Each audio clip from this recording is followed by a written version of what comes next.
주님 찬양하겠습니다. 찬송가 138장으로 주님께 찬양합니다.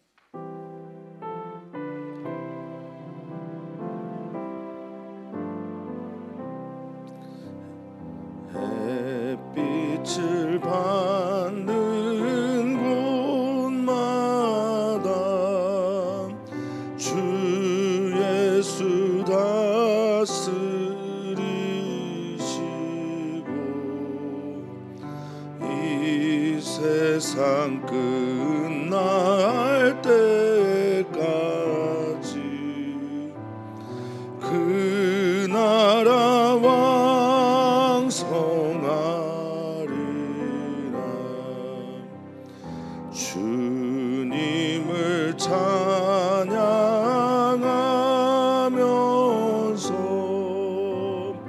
간절히 기도 드리니 그 기도 향기 되어서 주 앞에 상달하도다.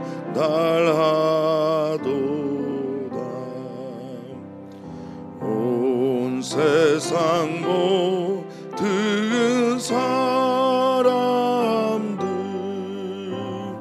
그 사랑 찬송하도다.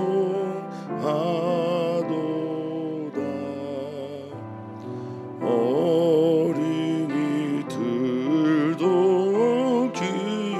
기뻐서 구주를 찬송하도다.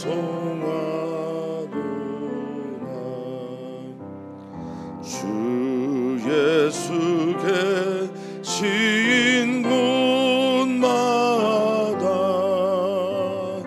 그의 충만하도다.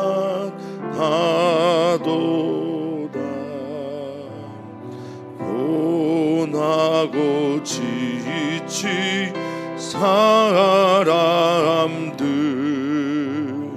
주님의 사랑받도다.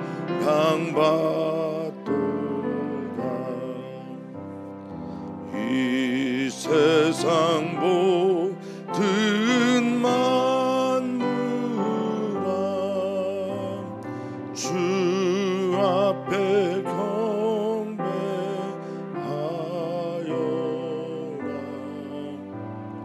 저 천군 천사 다 함께 주님을 찬송하여라.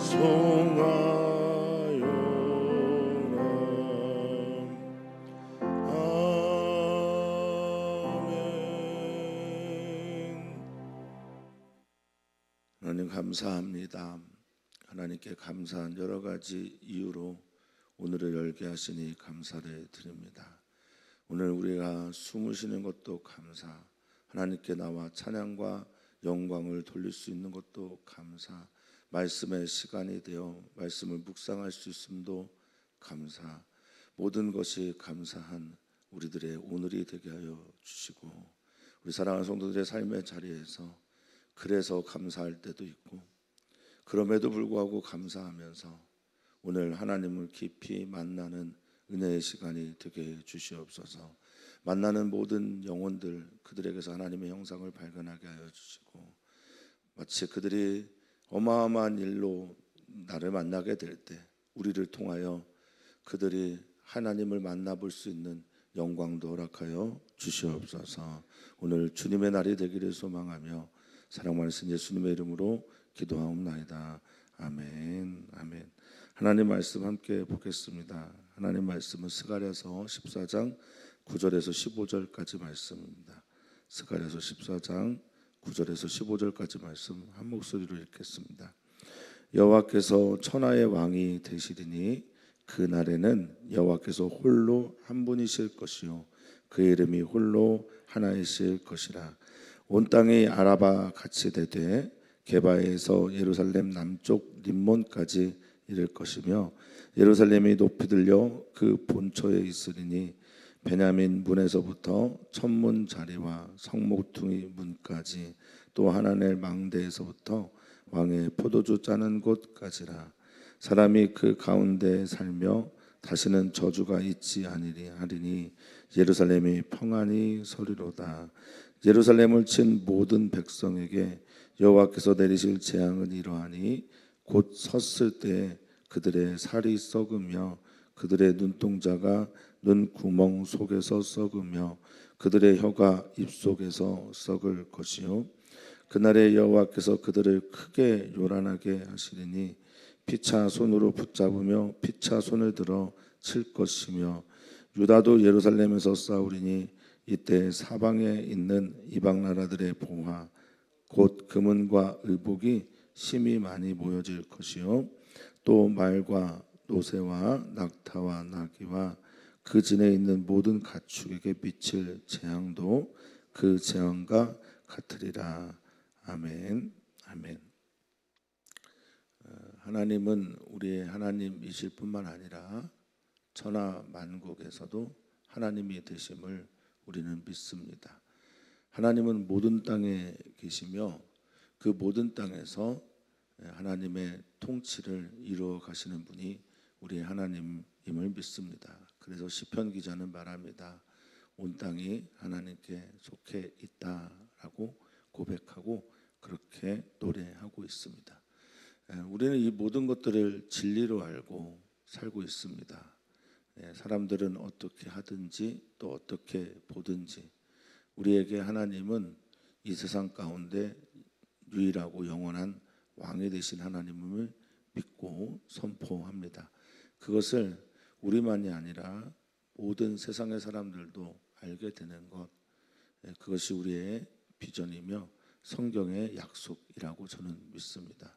따라서 물이 바다 덮음 같이 물에 바다가 있는 것처럼 바다에는 물만 있는 것처럼 그렇게 여호와 하나님이 하나님 되시는 일들, 여호와의 영광이 또 여호와를 아는 지식이 온 땅에 가득하기를 그렇게 소망합니다. 스가랴서에 있는 여호와 나라의 비전도 그와 다르지는 않는 듯합니다. 오늘 우리가 읽어볼 말씀에서도 이 9절의 선언이 이렇게 시작이 되지 않습니까? 여호와께서 천하의 왕이 되신다라고요. 하나님 나라의 핵심적인 가치 중 하나는 하나님 나라의 주인 또 왕이 하나님이시라는 겁니다. 그래서 하나님 나라의 의미는 하나님께서 우리를 통치하신다라는 것이고 하나님이 우리의 왕만이 아니라 천하의 왕이 되는 것은 하나님의 나라 여호와의 나라에 심판과 구원을 통해서 그 일을 이루신다라는 거죠. 그래서 우리만이 아니라 모든 하나님을 모르는 백성도 이렇게 고백하는 겁니다. 여호와께서 홀로 한 분이시고 그의 이름이 홀로 하나이시다. 이렇게 고백을 하는 겁니다. 우리들의 삶을 통해서 우리들을 통해 사람들이 이렇게 고백한다면 그것은 우리가 참 잘 믿는 하나님의 사람이라는 뜻일 겁니다. 사랑하는 성도님들에게서 우리를 통해 다른 이들이 그래 하나님이 참 하나님이야. 하나님이 홀로 한 분이시야. 이런 고백이 나온다면 참 좋겠다라는 그런 바람을 갖게 됩니다. 이것이 오늘 우리들의 기도의 제목, 기도가 됐으면 좋겠습니다. 유일하신 하나님이라는 고백을 하고 기독교 신앙을 유일신이라고 말할 때 쓰는 이 히브리어가 에하드라는 말입니다. 에하드는 물론 이제 유일하다라는 말 자체 안에는 하나만 있다라는 뜻도 있으나 이 고백의 과정을 보면요, 단일신 사상이 결코 아닙니다. 이것은 여러 신들, 여러 우상들 그들이 경험을 하고 나니 하나님밖에 하나님이 신이 참신이 없구나라고 할 때 나오는 단어가 바로 이 에하드고 이 에하드라고 하는 홀로 하나이신 유일하신 하나님이라고 할 때 이것은 통합의 의미도 같이 있습니다. 그러니까 이건 무슨 의미냐면 바벨론에 갔더니 바벨론에서도 하나님을 만나는 거예요. 바벨론에도 우리 하나님이 하나님이시다라고 고백하면서 고백이 어떻게 되는 거냐면 확장이 되는 겁니다. 우리들의 말로 표현하면 교회 오면 하나님이 하나님이신 것을 느끼잖아요. 알게 됐잖아요. 근데 이것이 가정에서도 또 일터에서도 뭐 차량 속에서도 또 우리들이 만나는 만남 여러 가지 일들 속에서도 고백하게 되는 겁니다. 이게 바로 선교사적 삶이겠죠. 일터로 옮기실 때마다 경험하는 하나님 나라의 영광을 우리가 볼 때 하나님 정말 어디에서나 홀로 하나이신 하나님이구나 라는 고백을 하게 되는 겁니다. 선교지를 가는 많은 사람들이 고백하는 것은 하나님은 여기에도 계시는구나 라는 것 아니겠습니까? 바로 그런 고백입니다. 자, 온 땅이 알게 됩니다. 하나님 앞에서 10절에 보니 아라바 같이 됐다라고 할 때 아라바는 홍해 쪽에 있는 평지들을 말하는데요. 모두 낮아졌다. 산들이 높아진 산들이 낮아지게 되고 시적인 표현입니다. 게바에서 예루살렘 남쪽 림몬까지 이 평지가 이르게 됐다라는 겁니다. 예루살렘은 산악지대인데 예루살렘 위쪽으로 쭉 올라가면 베냐민 지파의 북쪽 끝에 있는 산악지대의 한 땅 게바가 있어요. 그리고 예루살렘 남쪽 림몬까지 이 모든 것들이 다 성전 아래서 하나님 앞에서 평지가 되었다라고 하는 시적인 표현입니다. 그럼 뭐만 높아지는 건가 생각해 보면요, 예루살렘 그 성이 높이 들리는 것, 즉 하나님이 계신 성전만 높이 들리는 사건이 일어나게 되는 겁니다. 이거는 물론 눈에 보이는 그런 일들이기도 하겠지만 그렇지 않더라도 하나님만이 높여지게 될 때 표현하는 시적인 표현이라 할 수 있겠습니다.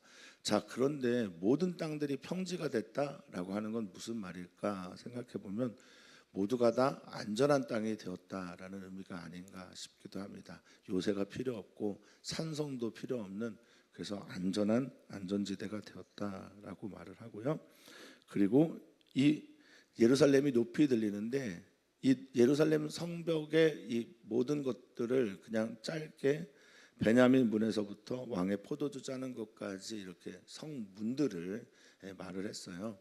그래서 거기까지 다 높이 들린다라고 말을 한 겁니다. 그러니 느헤미야를 통해서 만들어냈던 성벽과 에스라 또 스룹바벨 시대에 고백하고 만들어지게 된 지어지게 된 성전이 같이 예루살렘이라고 하는 하나의 덩어리가 같이 높아지게 되었다. 즉 하나님의 뜻대로 성전을 건축한 이들, 하나님이 원하시는 일들을 이룬 이들이 모두 다 높아지는 역사가 일어나게 됐다라는 겁니다. 베냐민 문은 베냐민을 향해 가는 문입니다. 그래서 예루살렘의 북쪽에 있는 문이고 거기서부터 오른쪽으로 천문 자리, 성몽퉁이 문, 하나님의 망대. 하나님의 망대는 높은 곳에서 적들을 경계하는 그런 망대를 말합니다. 그래서 왕의 포도주 타는 틀까지 한 바퀴를 쭉 도는 것이 지금 말하고 있는 성벽과 문입니다. 자, 사람이 그 가운데 살게 되겠다라고 하는 건 복이죠. 바벨론의 포로 생활을 마치고 돌아왔을 때 사람이 살 수 없는 것처럼 황폐해졌던 땅이 예루살렘 땅이었고, 심지어 예루살렘 성에 사람들이 살도록 유도하는 그런 정책을 했어야 됐으며, 자원하는 사람들이 별로 없어서 자원하는 사람들 외에 또 그 지역에서 사람들을 차출해서 예루살렘에 살게 하면서 성전과 성벽을 건축했던 게 느헤미야였습니다. 그러니 근데 여기에 사람이 산다라고 하는 고백은 사람이 살만한 곳이 되었다라는 것이고, 사람이 살만한 곳이 되었다라고 하는 이야기는 하나님의 성전 건축과 함께 의미 있게 우리들에게 찾아오는 것입니다. 우리가 그 어떤 일을 하더라도 먼저 하나님의 뜻이 무엇인지를 묻습니다. 그것은 우리 몸이 하나님의 성전이 되어가고 있다는 뜻이고요. 우리가 우리의 몸이 하나님의 뜻을 묻고 하나님의 뜻대로 살아가게 할 때 그야말로 움직이는 주님의 성전이 되게 되는 것이라 저는 믿습니다. 그 은혜가 우리 가운데 있기를 소망합니다. 하나님이 먼저 우리 안에 거하셔야 비로소 그 다음 이야기 사람이 그 가운데 살게 되는데, 하나님이 그 안에 거하시니까 뭐가 없습니까? 11절에 보니 다시는 저주가 있지 않다라고 말하고 있습니다. 할렐루야입니다. 우리 안에 거하시는 하나님께서 우리의 거하심으로 말미암아 내 몸이 성전이 되고, 우리의 가정 안에 거하시는 하나님께서 우리의 가정도 성전이 되고, 우리의 일터에 거하시는 하나님으로 인하여 우리의 일터도 성전이 되는 은혜가 있기를 바라고, 그곳에 다시 저주가 없는 하나님의 은총만 가득한 곳 되기를 지짐으로 바라고 꿈꿉니다. 이것은 지금 현재 일어나고 있는 일이냐 이렇게 물어본다면 아닙니다 라고 대답할 수도 있는 분들이 계시겠지만, 우리의 꿈과 우리의 비전은 하나님 나라가 그렇게 우리 가운데 이루어지는 것입니다. 방향을, 지향을 포기하지 않았으면 좋겠습니다. 이 저주라고 하는 단어가 조금 독특합니다. 헤렘이라고 하는 단어를 썼습니다. 헤렘이라고 하는 단어는 여러분들 좀 아시는 분들이 계시겠지만, 여호수아서에서 여호수아를 통해 이 가나안 땅에 있는 족속, 7족속들을 어떻게 했습니까? 다 멸절시키라고 명령하셨을 때 그때 쓴 단어가 바로 이 헤렘입니다. 이 헤렘은 크게 보면 두 가지 의미가 있는데, 첫 번째는 지금 말씀드린 것처럼 모두가 다 멸절되는 저주와 관련된 것이고, 또 하나는 헤렘을 통해서 여호수아에서 하나님께서 말씀하신 게 뭐냐면, 이 모든 일들을 다 나에게 드려라, 바쳐라 라고 하는 겁니다.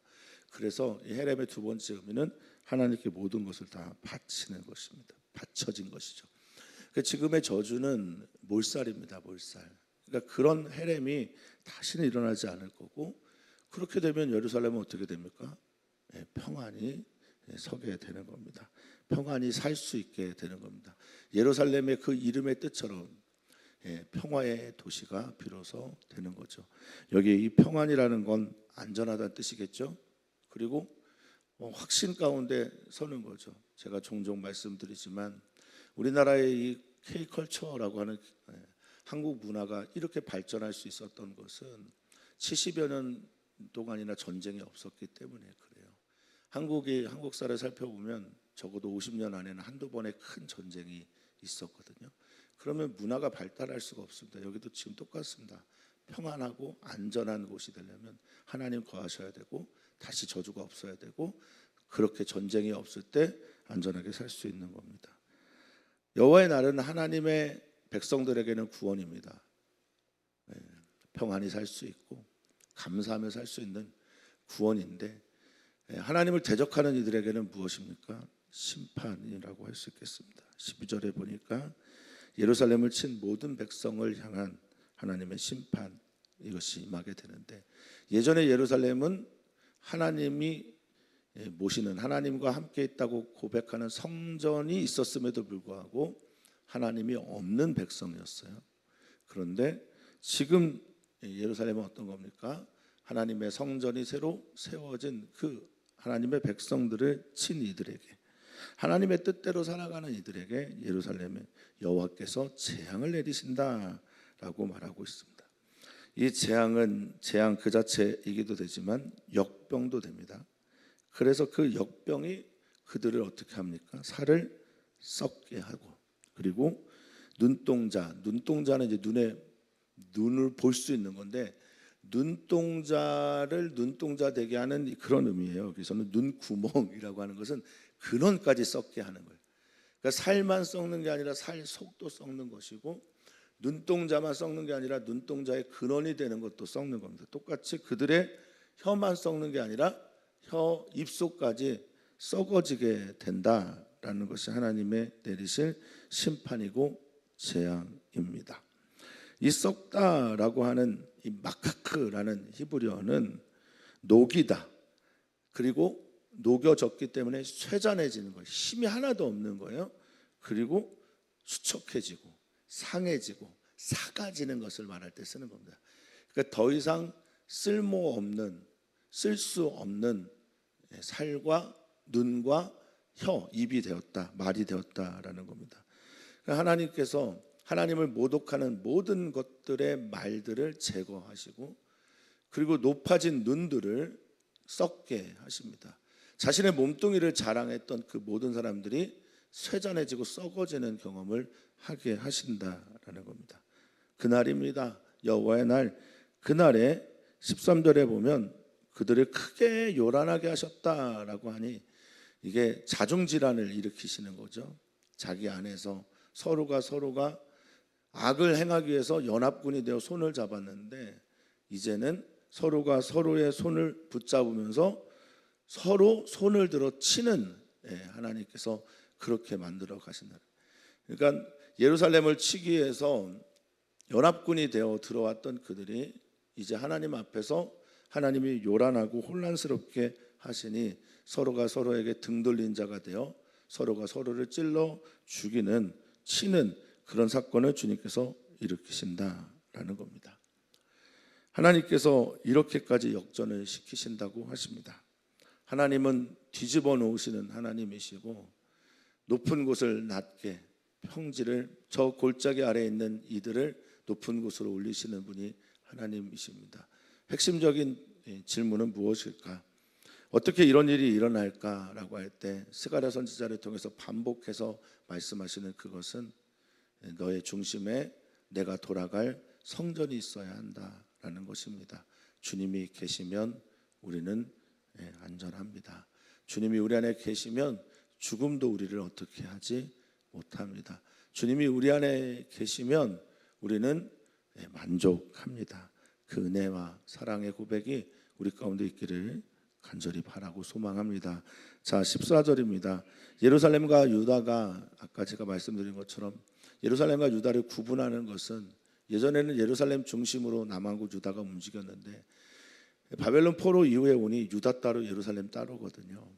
그러니 지금 유다도 예루살렘에서 싸운다라고 하는 말은 변방 또는 예루살렘 밖에 있는 거주하던 이들도 우리가 유다 민족이구나, 우리가 이스라엘이라는 이름으로 하나이구나, 우리가 하나님의 백성이구나, 성전을 통해서 모여진 그들이 함께 싸우는 건데요.